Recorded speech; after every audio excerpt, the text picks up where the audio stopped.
ദൈവനാമത്തിന് മഹത്വം ഉണ്ടായിരിക്കട്ടെ. ഇന്ന് നോമ്പിൻ്റെ 7-ാം ദിനം. നോമ്പ് തുടങ്ങിയിട്ട് ഒരാഴ്ച പിന്നിടുന്നു. മത്സ്യമാംസ വർജനത്തിനുപരിയായി ദൈവത്തിൽ നിന്നകറ്റുന്ന സകല കാര്യങ്ങളിൽ നിന്നും നമുക്ക് ഒഴിഞ്ഞു നിൽക്കുവാനും പാപത്തെ അകറ്റി നന്മയെ ചേർത്ത് നിർത്തുവാനും ഈ നോമ്പുകാലം ഇടയാക്കട്ടെ. ഇന്നത്തെ ദൈവചിന്തയ്ക്കായി തിരഞ്ഞെടുത്തിരിക്കുന്ന വിഷയം ദൈവരാജ്യത്തിൻ്റെ സാർവത്രികത. അതിനായി തിരഞ്ഞെടുത്തിരിക്കുന്ന വേദഭാഗം മാർക്കോസ് 3:31 മുതൽ 35 വരെ. അനന്തരം അവൻ്റെ അമ്മയും സഹോദരന്മാരും വന്ന് പുറത്തുനിന്ന് അവനെ വിളിപ്പാൻ ആളയച്ചു. പുരുഷാരം അവൻ്റെ ചുറ്റും ഇരുന്നിരുന്നു. അവർ അവനോട്, നിന്റെ അമ്മയും സഹോദരന്മാരും പുറത്തുനിന്ന് നിന്നെ അന്വേഷിക്കുന്നു എന്ന് പറഞ്ഞു.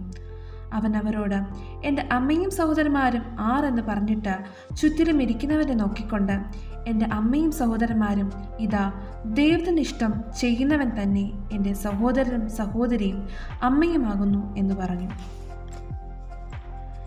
ഇസ്രായേൽ മക്കൾക്ക് കനാൻ ദേശം കാണിച്ചു കൊടുത്ത കർത്താവ് ഈ ഭൂമിയും എന്ന മിസ്രൈം ദേശത്തു നിന്ന് സ്വർഗമെന്ന ദൈവരാജ്യം ഇസ്രായേൽ മക്കൾക്കോ അബ്രഹാം സന്തതിക്കോ എന്നതിലുപരിയായി സകല അനുദപിക്കുന്ന മനുഷ്യർക്കും തുറന്നു കിടക്കുന്ന വിശാലമായ വാസസ്ഥലം.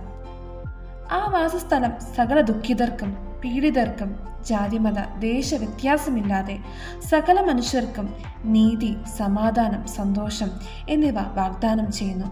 ഈ രക്ഷാകരമായ വാസസ്ഥലത്ത് പ്രവേശിക്കുവാൻ വിശാലമായ വാതിലുകൾ പോരാ, ഞെരുങ്ങിയ വാതിലുകൾ തന്നെ വേണം.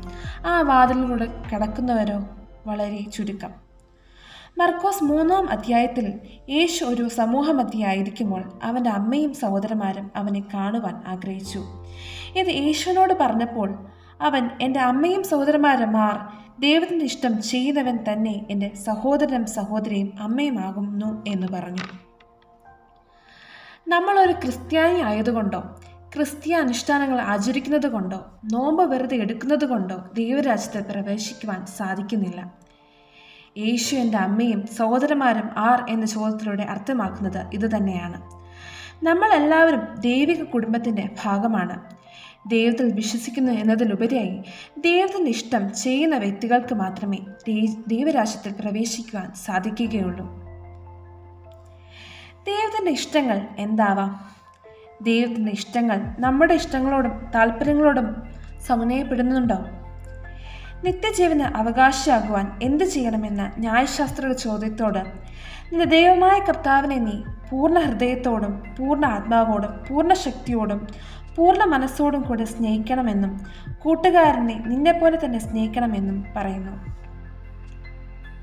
പാപത്താൽ ഇടറിപ്പോകുന്ന മനുഷ്യരായ നമ്മളോട് ദൈവത്തെ പൂർണ്ണമായി സ്നേഹിപ്പാനാണ് ദൈവം ആവശ്യപ്പെടുന്നത്. ആ വേളയിൽ നാം ദൈവത്തോടും അവൻ നമ്മോടും ചേരും. അത് അനുഭവിക്കേണ്ട ഒരു അനുഭൂതി തന്നെയാണ്. നാം അവനോട് ചേരുമ്പോൾ നമ്മിലെ പാപങ്ങളെല്ലാം അഴിഞ്ഞു പോകുന്നു. നമ്മെ തന്നെ അവനായി താഴ്ത്തി ഏൽപ്പിക്കുന്നു.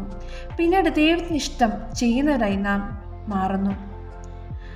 അങ്ങനെ സ്വർഗത്തിൻ്റെ വാതിൽ നമുക്കായി തുറക്കുന്നു. പോകുന്ന വഴികളിൽ പല യാതനകളും വന്നേക്കാം. എന്നാൽ ദൈവത്തിലുള്ള ആഴമായ സ്നേഹം നമ്മെ അത് മറികടക്കുവാനും ദൈവരാജ്യം പ്രവേശിക്കുവാനും ഇടയാക്കുന്നു. രണ്ടാമത്, കൂട്ടുകാരൻ നിന്നെപ്പോലെ തന്നെ സ്നേഹിക്കാം എന്നതാണ് പറയുന്നത്. ആരാണ് നല്ല കൂട്ടുകാരനെന്ന് ശമര്യക്കാരൻ്റെ കഥയിലൂടെ യേശു നമുക്ക് പറഞ്ഞു തരുന്നു. ശമര്യക്കാരൻ തൻ്റെ ആവശ്യങ്ങൾ മാറ്റിവെച്ച് വഴിയിൽ കിടന്ന ഒരാൾക്ക് വേണ്ടി തൻ്റെ സമയം മാറ്റിവെക്കുന്നു, അവനായി ശുശ്രൂഷ ചെയ്യുന്നു. ഇത് തന്നെയല്ലേ യേശു ക്രിസ്തുവും നമുക്ക് വേണ്ടിയും ചെയ്തത്? നമ്മുടെ പാപങ്ങൾക്കായി തൻ്റെ ജീവനെ മറുവിലയായി തന്നു. സ്നേഹത്തിൻ്റെ ഏറ്റവും വലിയ തലങ്ങളിൽ ഒന്ന് തന്നെയാണ് മറ്റുള്ളവരുടെ ആവശ്യങ്ങൾ നമ്മുടെ ആവശ്യങ്ങൾക്ക് മുമ്പിലായി വെക്കുക എന്നുള്ളത്. അതിനായി പ്രവർത്തിക്കുന്നവരായി മാറുക എന്നുള്ളതാണ് നമ്മൾ നിക്ഷിപ്തമായ കർത്തവ്യവും.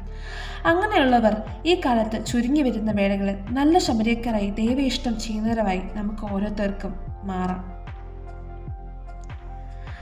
ചില സന്ദർഭങ്ങൾ വരുമ്പോൾ നമ്മളുടെ ഇഷ്ടത്തിന് വിട്ടുകൊടുക്കുമോ അതോ ദൈവത്തിൻ്റെ ഇഷ്ടത്തിന് വിട്ടുകൊടുക്കുമോ എന്നത് നമ്മൾ ചിന്തിക്കേണ്ടിയിരിക്കുന്നു. ദൈവേഷ്ടത്തിനായി നമുക്ക് നമ്മെ തന്നെ താഴ്ത്താം. അവന് മുമ്പിൽ താഴ്ന്നവർ ആരും തന്നെ ചെറുതായിട്ടില്ല, മറിച്ച് അവന് വേണ്ടി കത്തുന്ന വിളക്കുകളായിട്ടേ മാറിയിട്ടുള്ളൂ. നോമ്പ് നോക്കുന്ന ഈ വേളകളിൽ ദൈവത്തിന് ഇഷ്ടം ചെയ്യുന്നവരായി ദൈവരാജ്യത്ത് പ്രവേശിക്കുവാൻ നമുക്ക് ഒരുങ്ങാം. ദൈവം നമ്മെല്ലാവരെയും അനുഗ്രഹിക്കുമാറാകട്ടെ.